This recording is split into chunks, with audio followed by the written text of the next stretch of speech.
जब सब कुछ फाइनली ठीक हो जाता है तो अनिरुद्ध फैसला करता है जना को डेट पे ले जाने की, और ये फैसला उसका सबसे बड़ा गलत साबित होता है क्योंकि जो फोटोज वहाँ पे खिंचवाते हैं वो वहीं पे रह जाता है जो अर्शी के हाथ में लग जाती है, और इसके बाद तमाशा बहुत ज्यादा बढ़ जाती है।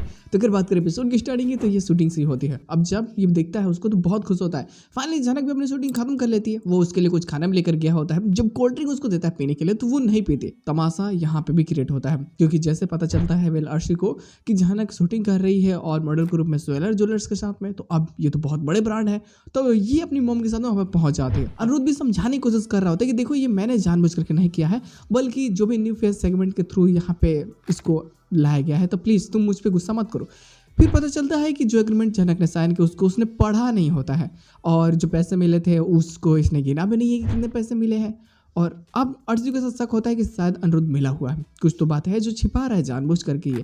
और तब तक तो जो भी कंपनी वाले होते हैं वो पहुंच जाते हैं, और धीरे धीरे अब अनिरुद्ध की सारी बातें सामने आने लगती है। अनिरुद्ध ने ही उनसे झूठ बोला था कि अर्शी बहुत बिजी है और जनक उसके जगह पे सेलेक्ट करवाया। अब अर्शी बहुत गुस्सा होती है, हालांकि बाद में ये तो निकल जाती है और शूट बहुत बेहतरीन हुआ होता है, तो सोलर जोर्स वाले को बहुत पसंद आता है, और जो भी उनका ऑनर होता है वो तो खास जनक को और ज़्यादा ही पसंद करता है, जिसके कारण इसको इसका इनाम भी दिया जाता है 5 लाख रुपए का चेक, जिसको लेकर के घर जैसे पहुँचती है तो और ही तमाशा क्रिएट हो जाता है क्योंकि इसके पास कोई अपना बैंक अकाउंट नहीं है। अब घर जाने के बाद में ना यहाँ पे अब घर वाले जिद करने लगते हैं कि चेक हमें दे दो क्योंकि तुम्हारे पास तो अकाउंट है नहीं। तो अनिरुद्ध फैसला करता है कि नहीं है तो हम खुलवा देंगे, चलो जनक मेरे साथ में। अब ये भी बहुत खुश होता है कि जनक ने फाइनली अपना काम बहुत ही बेहतरीन तरीके से किया है, तो ट्रीट देना तो बनता है यार। तो उसको लेकर के जाता है डेट पे। अब जनक को नहीं पता, वो तो उसको सिर्फ ऐसे ही बोल रहा होता है कि मैं अर्शी के लिए सब ले रहा हूँ, तुम चिंता बिल्कुल मत करो, और उसके साथ में लव सब की बातें सारी चीज़ें होती हैं। हालांकि वो तो अभी भी अनजान बनी हुई होती है, लेकिन वहाँ पे जिस रेस्टोरेंट में गया होता है वहाँ के कुछ लोग इसकी इमेजेस क्लिक कर लेते हैं।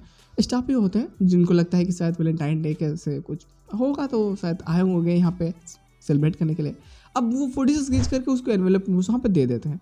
अब जब ये खाना खा लेते हैं तो यहाँ से जैसे निकलते हैं तब तक तो अर्शी अपने दोस्तों के साथ पहुँच जाती है, और जब उसी टेबल पे गलती से ये बैठ जाती है, और जहाँ पे इसके दोस्त को वो एनवलप मिलता है जिसमें कुछ इमेजेस होते हैं, जिसको देखने के बाद में अर्शी की तो पैराग्राफ जब मैंने खिसक जाती है कि अनिरुद्ध मेरे पीठ पीछे ये सब कर रहा है। अब तो पूरी तरीके से आग बबूला हो जाती है, और इसके बाद घर जाने के बाद कितनी तमाशा होगा ना, सच में बहुत ज़्यादा मज़ा आने वाला है।